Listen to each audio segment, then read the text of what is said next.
Gênesis capítulo 16, e a gente está acompanhando aqui no livro de Gênesis a vida de Abraão. E é interessante a gente acompanhar a vida de Abraão, porque a gente trata Abraão, e a Bíblia trata como um dos heróis da fé, como pai da fé. Mas é tão tremendo ler a Bíblia, porque a gente descobre que os nossos heróis são homens de carne e osso, que erram, que falham, e que a fé é essa conexão com o Deus da restauração na nossa vida.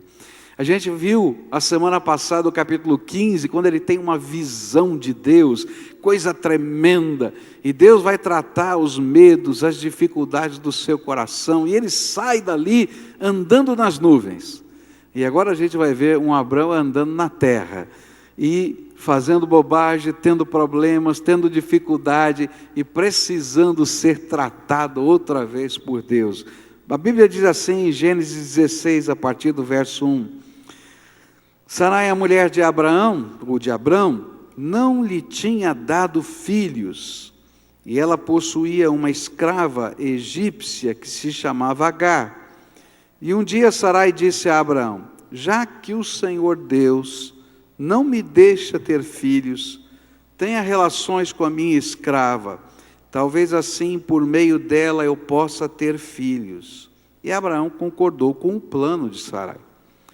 E assim ela lhe deu Agar para ser sua concubina. Isso aconteceu quando já fazia 10 anos que Abraão estava morando em Canaã. Abraão teve relações com Agar e ela ficou grávida. E quando descobriu que estava grávida, Agar começou a olhar com desprezo para Sarai, a sua dona. Aí Sarai disse a Abraão: por sua culpa Agar está me desprezando. Eu mesma a entreguei nos seus braços, e agora que sabe que está grávida, ela fica me tratando com desprezo. Que o Senhor Deus julgue quem é culpado, se é você ou se sou eu.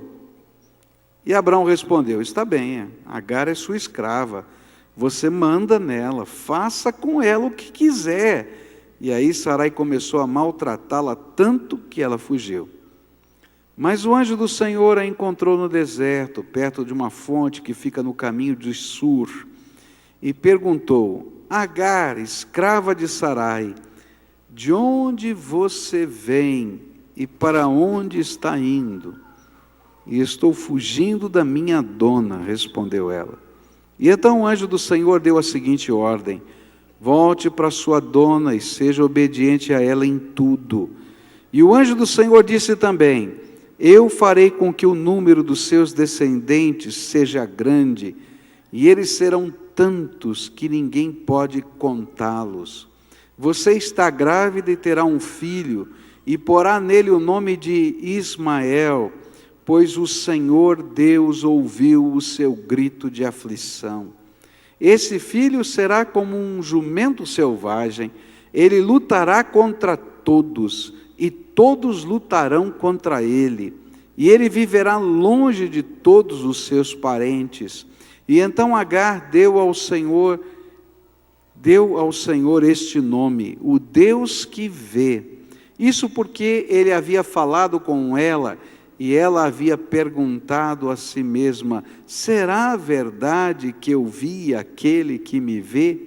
É por isso que esse poço, que fica entre Cádiz e Bered, é chamado de poço daquele que vive e me vê.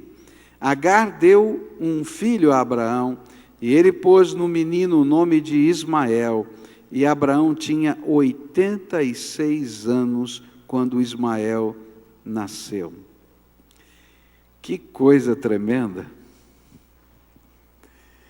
Quando eu leio esse texto, eu fico pensando, né, como é que a gente sai de um momento de graça para dias depois cair em alguns buracos que a gente nem podia imaginar que acontecessem na nossa vida.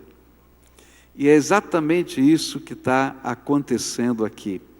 E é interessante que esse texto ele está dividido em 4 cenas. Você imagina uma peça de teatro, né? E que tem os atos da peça do teatro, as cenas da peça do teatro. A gente vai encontrar aqui 4 cenas. A primeira cena é a tentação. A segunda cena é a confusão que a gente cria quando cai na tentação.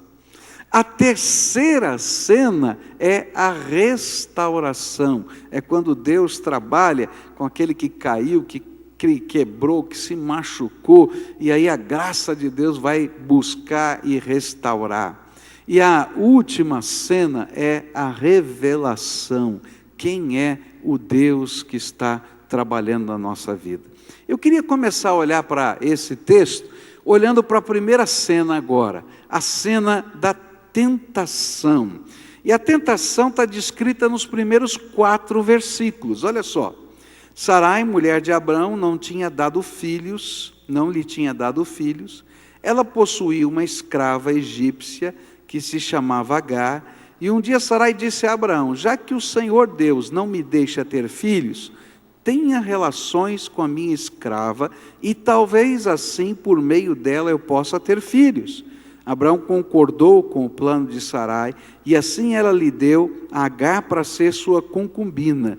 E isso aconteceu quando já fazia 10 anos que Abraão estava morando em Canaã. Abraão teve relações com Agar, e ela ficou grávida, e quando descobriu que estava grávida, Agar começou a olhar com desprezo para Sarai, a sua dona. A primeira cena desse drama é a tentação. E é interessante perceber que ela ocorre logo depois de tudo aquilo que estava lá no capítulo 15, onde Deus revela 6 séculos do que iria acontecer com os descendentes, com o filho que Deus prometeu que lhe daria.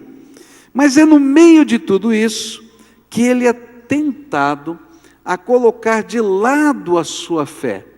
E como é que a tentação se processou? Eu queria trabalhar um pouquinho isso. Como é que a tentação na vida de Abraão se processou? Nem toda a tentação acontece do mesmo jeito, mas é interessante a gente perceber como ela se processa, para a gente ficar alerta quando coisas semelhantes estiverem acontecendo na nossa vida. Como é que a tentação se tornou tão sedutora para um homem que tinha recebido uma visão, uma promessa, um encontro com Deus, que sabia que Deus havia lhe prometido coisas tão tremendas? Bom, a tentação se tornou sedutora, primeiro por causa do instrumento. Quem é que foi usado para tentar? Ninguém quer falar hoje? Eu sofri um bullying hoje aqui, não foi? Né? Não posso nem comer o meu brigadeiro ali, né? Recebi um bullying, não foi, pastor Gerson? Não foi bullying. Todo mundo está concordando que foi bullying, né? Não pode comer e tal. Depois toda aquela propaganda e tal, etc. Não foi? Não, tá certo. Mas quem foi que o instrumento da tentação? A esposa. Tem esposa que é bênção, mas tem esposa que é bênção.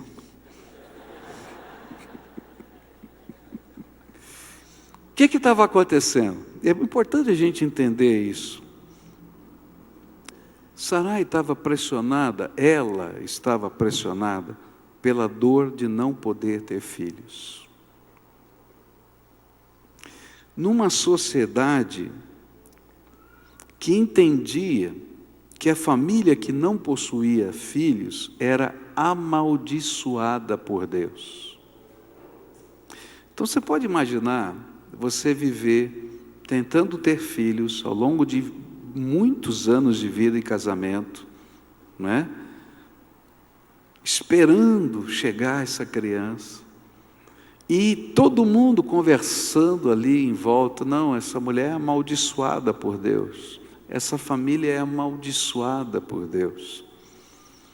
E apesar de Abraão ter tido a visão e falar para ela da sua esperança, eu creio, não está na Bíblia, estou falando do meu coração, que cada vez que Abraão falava da visão de Deus, e cada vez que Abraão falava da sua esperança de nascer um filho, e os anos iam passando, em alguns momentos em que ele falava essas coisas, não parecia para ela outra coisa senão mais uma pressão. Você pode se colocar no lugar dela? Bom, aí então vem uma ideia maluca, doida, mas lá dentro havia um sentimento altruísta. Permitir que a sua escrava pessoal concebesse um filho do seu marido que seria criado como filho dela.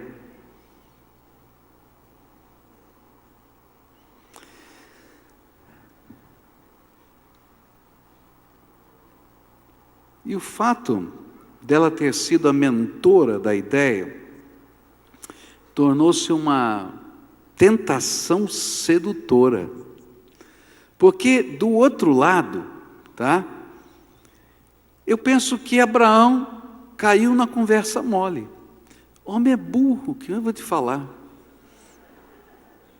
Não é verdade? Por exemplo, chega Dia das Mães, chega a mulher e diz assim: não compra presente para mim, não faça isso, é a maior burrice da tua vida. Ainda que ela não seja tua mãe. Não é verdade? Ou chegou o aniversário, data do casamento. Não, é conversa mole, é só da boca para fora. Não é verdade, mulher? Tá vendo? Agora elas falaram a verdade. Não é? Gente, e ele foi lá, e eu acho, não está na Bíblia, eu acho que ele pensou: olha, eu não somente vou estar alcançando o meu sonho, mas também eu vou contribuir para a alegria do coração da minha esposa, porque ela vai ter um filho. Não vai dar certo essa, né? Eu acho que não vai colar essa, de jeito nenhum. Mas tem um homem burro que pensa assim, pode ter certeza. Mas esse não era o propósito de Deus. Porque Deus havia dado uma promessa não só para Abraão, Deus tinha dado uma promessa para Abraão e para Sara. Agora, uma das coisas que eu queria destacar nesse processo da tentação é que a tentação se torna mais forte quando pessoas significativas da nossa vida se tornam instrumentos da tentação. Consegue entender o que eu estou falando? Quando o teu namorado pede alguma coisa para você, que você sabe que não é da vontade de Deus, se torna uma grande tentação por causa do afeto que você tem a ele. Quando às vezes o papai ou a mamãe colocam uma imposição que você sabe que bate contra o discernimento da palavra e a vontade de Deus, isso passa a ser uma grande luta no teu coração. Quando há uma cisão dentro da casa e você sabe qual é a vontade de Deus e você toma uma decisão porque foi influenciada pelo seu marido ou pela sua esposa, isso se torna uma grande tentação por causa do peso, do valor, da importância que essas pessoas têm. Todavia, você vai ser sempre responsável pela decisão que você vai tomar. E é interessante que quando a gente estudar a segunda cena, que é a confusão, Sara vai dizer exatamente isso para Abraão. Olha, que Deus julgue entre eu e você para saber quem é o culpado desse negócio. Por quê? Porque Abraão tomou a decisão como sacerdote daquela casa e tomou a decisão errada. Segunda coisa que eu aprendo aqui sobre o processo dessa tentação é que a tentação ela tem instrumentos, mas ela é alimentada dentro da gente. A Bíblia fala que a tentação, ela nasce da nossa concupiscência, ou ela nasce do nosso desejo ardente, e é isso que a Bíblia vai colocar. O alimento dessa tentação era o sonho de Abraão. Na verdade, Abraão queria a qualquer preço um filho. E muito provavelmente isso foi o que o motivou a sua esposa a sugerir-lhe aquela loucura, porque ela sabia o que estava no coração dele. E queridos, quando o nosso desejo é maior do que a nossa razão, e quando o nosso desejo é maior do que a nossa fé, nós sempre faremos loucuras, das quais nos arrependeremos um dia. O inimigo vai usar instrumentos, coisas, pessoas significativas para nós. Mas, queridos, lembra que ele vai mexer com os teus desejos. É por isso que a palavra de Deus diz que se você quer trabalhar a tentação na tua vida, você tem que começar a colocar um filtro na sua cabeça. E esse filtro está lá descrito em Filipenses, capítulo 4. Vai dizer, nisto pensai. No que a gente deve pensar? Em tudo que é bom, tudo que é santo, tudo que é puro, tudo que é justo, tudo que é maravilhoso. Por quê? Porque se eu deixar a minha mente ser dominada por desejos e por sonhos que estão diametralmente contrários à vontade de Deus, pode ter certeza que em algum momento o inimigo vai levantar um instrumento para trabalhar esse sonho, esse desejo de maneira destrutiva e negativa na sua vida. Então toma cuidado com o que você alimenta a sua mente, com o que os seus olhos veem, com os lugares que você frequenta, com os anseios que você cultiva na sua alma, porque se você permitir que eles estejam lá, pode ter certeza, instrumentos serão levantados pelo maligno para você se desviar do projeto de Deus. Então, qual foi o alimento que estava lá? Era o sonho de Abraão, ele desejava ardentemente isso. Agora, qual foi a justificativa? Porque isso é uma coisa interessante. Por que será que Abraão entrou nessa conversa mole? Porque havia uma lei naquele tempo, do Código de Hammurabi, e que fazia parte do conceito cultural daquela região do mundo, que se uma escrava fosse entregue pela esposa ao marido para conceber um filho, e se no momento do parto dessa mulher, essa dona dela participasse do parto, do retirar a criança do ventre daquela escrava, e havia algumas regras de como isso devia acontecer, aquele filho não era considerado da escrava, mas era considerado da dona. E então qual foi a justificativa para essa tentação? A justificativa era a cultura. Olha, nós não estamos fazendo nada de errado. A nossa lei permite. Olha, tem aqui um código da lei que diz que a gente pode fazer isso. Nós não estamos fazendo nada de errado. É honesto. É legal. Mas não é moral, não é santo e não era a vontade de Deus. E queridos, toda vez que a gente caminhar pelos processos de Deus na nossa vida, a gente vai entrar nesse confronto quando a tentação vier. Porque há muita coisa hoje que é normal, há muita coisa que é até legal, mas que Deus detesta. E Deus não está preocupado se é legal ou se é normal na cultura em que vivemos. Ele está preocupado com o seu filho, porque ele sabe que apesar de legal e apesar de normal, vai gerar desgraça, vai gerar confusão, e gera confusão até hoje, através dos séculos, porque a briga que existe entre judeu e árabe nasce dessa situação aqui, porque os filhos de Abraão, vindos de Ismael, são o povo árabe. E os filhos de Abraão, vindos através de Isaque, são o povo judeu. E a profecia que está lá se cumpriu, exatamente, como está aqui na Bíblia. E sempre que a gente caminhar pelas justificativas que o mundo nos dá, nós vamos nos machucar nessa vida. Por isso, toma cuidado com aquilo que você cultiva dentro do teu coração.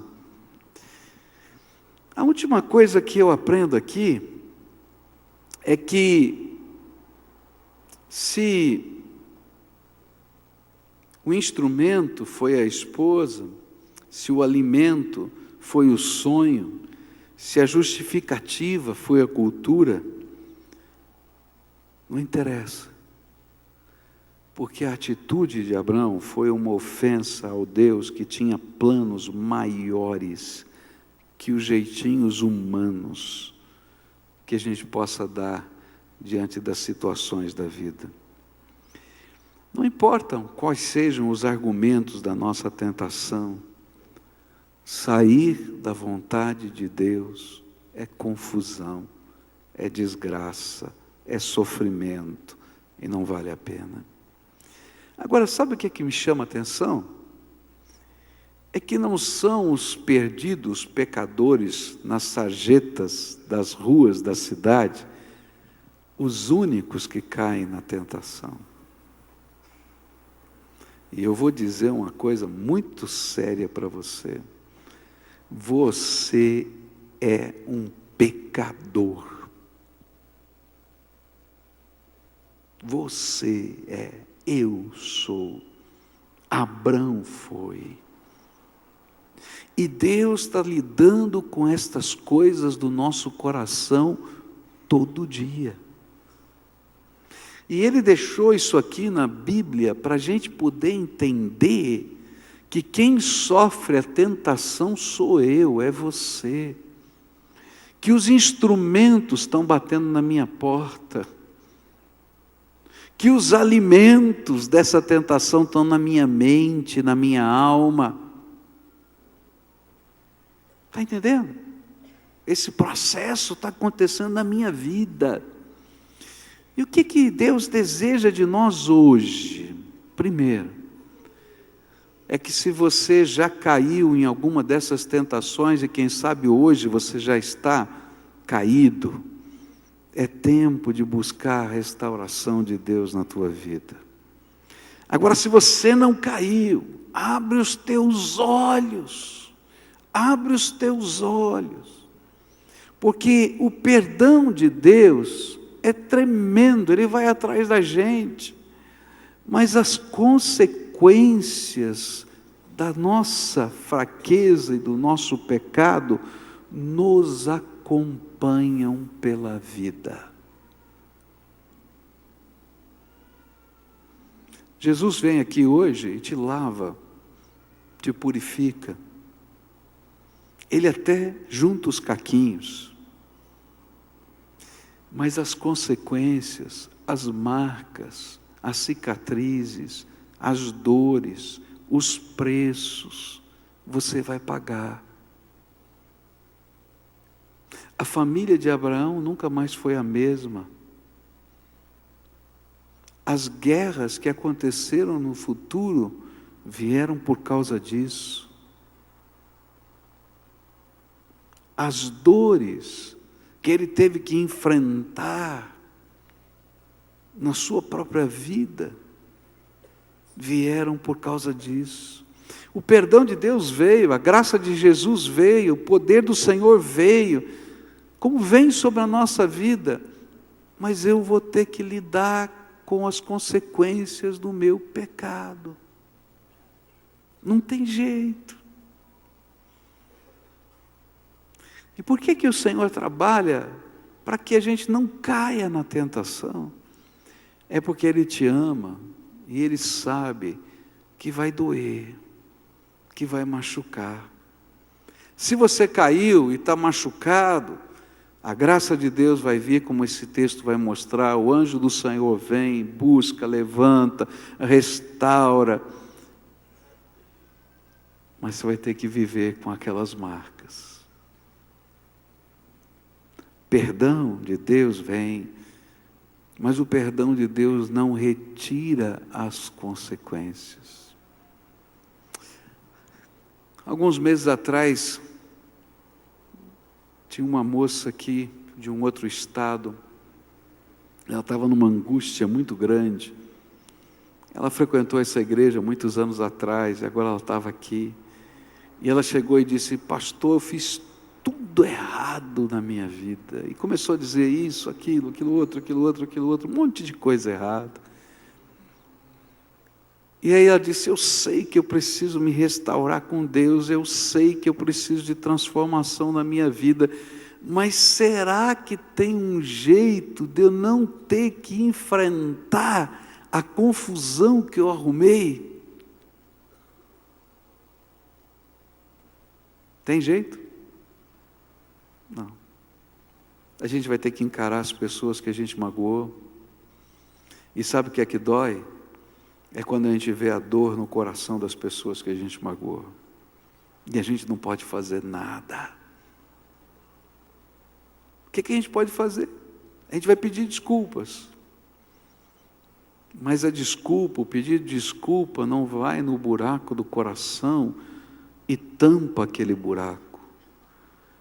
Eu preciso que haja graça naquele coração que vai ter que tampar o buraco sozinho, para poder estender a mão para mim de novo. E dói, porque eu não posso fazer nada. Eu sou carente de uma graça que eu não mereço. E cada vez que cada um te desculpa, você é carente de uma graça que você não merece. É por isso que é tão difícil perdoar pessoas. Porque a gente tem que pagar o preço de algo que a gente não fez. E não é você que paga o preço, é o outro que você machucou. Está entendendo? Então, se hoje você está no meio de um turbilhão de coisas, para antes que seja tarde demais. E deixa Deus entrar e reordenar os valores da sua vida. Agora, se você estiver no buraco, e já aconteceu, então você vai pedir que a graça de Jesus te ajude a restituir e a restaurar dentro dos seus limites. Porque quando ultrapassar os seus limites, você vai precisar que haja um milagre de Deus de restauração. Mas você vai ter que encarar as pessoas, você vai ter que voltar, você vai ter que pedir perdão, você vai ter que acertar. Porque sem isso, querido, a palavra, o pedido de desculpa vira mera hipocrisia. Porque não mudou nada no coração da gente. Nessa manhã, antes da gente partilhar o pão e o vinho, eu queria orar com você. A Bíblia nos ensina que um dos motivos desse memorial era para que a gente pudesse examinar-se a si mesmo. E é interessante que o apóstolo Paulo disse assim: antes de comer o pão e antes de beber desse cálice, examine-se a si mesmo. Por que ele diz isso? A Bíblia vai dizer que há muitos fracos e doentes entre vocês, porque vocês não seguem esse princípio de examinarem-se a si mesmos. Eu vou fazer 25 anos de pastorado aqui nessa igreja, no mês de agosto. E 33 anos de ministério. E eu tenho visto ao longo desses anos, muitos crentes fracos e doentes. Eu não estou falando de incrédulos, não. Estou falando de crentes, fracos e doentes. Eu vou falar algumas coisas muito fortes aqui. Eu tenho visto crentes adúlteros. Eu tenho visto crentes devedores inveterados, devem para todo mundo e nunca pagam conta nenhuma. Eu tenho visto crentes mentirosos. Será que você não viu ainda? Eu já vi. Eu tenho visto crentes bêbados, viciados em álcool. Eu tenho visto crentes que, se a gente lesse a Bíblia e só olhasse com o olhar humano, a gente diria: não sei não se são crentes. Mas eu creio que um dia receberam Jesus como Senhor e Salvador. E eu creio que o Espírito de Deus selou o coração dessas pessoas. Só que se perderam. A Bíblia não fala de uma graça barata.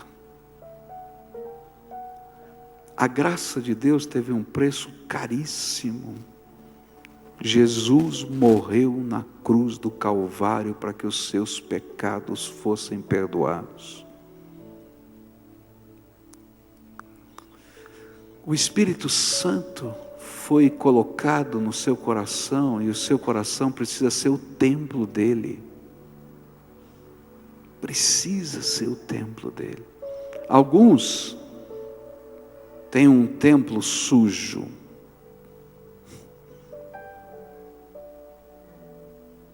Mas o Senhor está lá porque ama você. E hoje, o Espírito Santo de Deus diz assim: para de ser fraco e doente. Examina a você mesmo antes de comer o pão e beber do vinho. Quando o Senhor falou isso, Ele não falou para a gente se autopunir e não comer o pão e não beber o vinho, mas ao contrário, a gente confessar os nossos pecados e pedir graça de Deus para mudar, para ser transformado. Porque a Bíblia diz que aquele que não discerne o corpo e o sangue de Jesus, esse vai ter problemas. Por quê? Porque não discerne o custo da bênção que Deus está derramando sobre você. Então, nessa manhã, antes da gente partilhar o pão e o vinho, olha para o teu coração. O que Deus está vendo aí em você? O que o Espírito de Deus está vendo em você? Que sonhos você acalenta dentro da tua alma que Deus está dizendo: para com isso, isso é desgraça, é destruição. Que sujeira você segura como se fosse um tesouro. E o Senhor está falando: joga fora, porque isso não presta. Porque o sangue de Jesus, o Filho do Deus vivo, quer purificar você. Mas Ele não quer apenas lavar, Ele quer transformar, Ele quer mexer na tua vida. E quando você comer desse pão e desse vinho, toma posse de uma bênção. Liberdade em nome de Jesus. Uma bênção, promessas do projeto de Deus para a tua vida em nome do Senhor. Deus não queria dar um filho bastardo a Abraão. Ele queria que da sua família tivesse toda a promessa que Ele tinha dado. Deus não queria um jeitinho humano para resolver as questões, como Deus não quer um jeitinho humano na tua vida para você resolver os problemas da tua existência. Ele quer derramar uma graça que você não consegue nem entender. Então curva a tua fronte agora e ora você com Deus. Depois eu vou orar. Fala com Ele. O que é que está no teu coração? O que é que o Senhor quer ministrar na tua vida? Como é que vai ser isso? De que jeito vai ser? Pede socorro, pede misericórdia, pede graça. Senhor Jesus, nós vamos partilhar o pão e o vinho agora. O pão que representa o teu corpo, que foi partido por nós, diz a tua palavra. E o vinho que representa o teu sangue, que foi vertido por nós. Pão e vinho que representam a celebração de uma nova aliança. Uma nova aliança onde o Senhor escreveria a tua lei no nosso coração. E a nossa própria alma nos diria o certo e o errado. Mas apesar da nossa alma nos dizer, ainda a gente tem que confessar, nós somos pecadores. E como Paulo disse, o bem que quero fazer, isso não faço, o mal que não quero fazer, isso faço. E nós queremos dizer como igreja, Senhor, que há muitos fracos e doentes aqui entre nós. Há muitos, Senhor, que estão aprisionados a determinadas coisas e situações, e que precisam de uma intervenção libertadora do Senhor.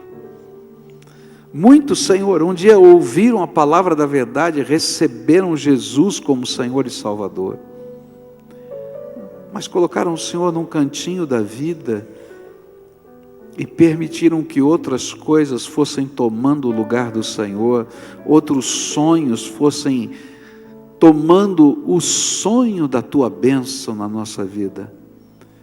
E hoje, quando a tua palavra falou ao nosso coração, nós nos sentimos tão quebrados, tão pequenos. Alguns, Senhor, estão vivendo as consequências dos seus pecados e dói muito. Mas eu quero te pedir uma coisa, Senhor. Hoje, antes de pegarmos desse pão e desse vinho, revela a tua presença aqui entre nós. Perdoa-nos, cura-nos, transforma-nos, e que venha a intervenção do teu poder, assim como aquele anjo foi no deserto, para trazer de volta aquela mulher e aquele filho, para trabalhar restauração. Que o Senhor venha trabalhando os contextos da nossa vida, e ainda que a gente seja todo partido quebrado, faz novamente uma obra de arte para a tua graça, Senhor. Começa nas nossas vidas. E quando nós pegarmos desse pão e desse vinho, arrependidos e confessando ao Senhor quem somos, pela fé nós vamos tomar posse de uma bênção.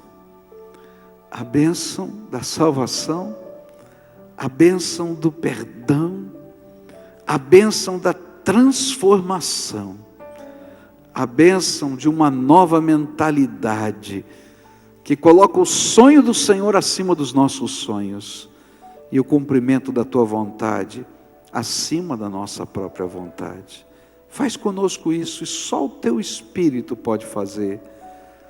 Trabalha nas consequências, Senhor, não tirando-as, porque nós as criamos, mas transformando a desgraça em graça, o mal em bem, por causa da tua misericórdia, que se renova a cada manhã. Por isso, celebra conosco o sentido desse pão e desse vinho, primeiro dentro da nossa alma, e depois, Senhor, ao redor de nós e na nossa vida. É aquilo que oramos no precioso nome de Jesus. Amém e amém.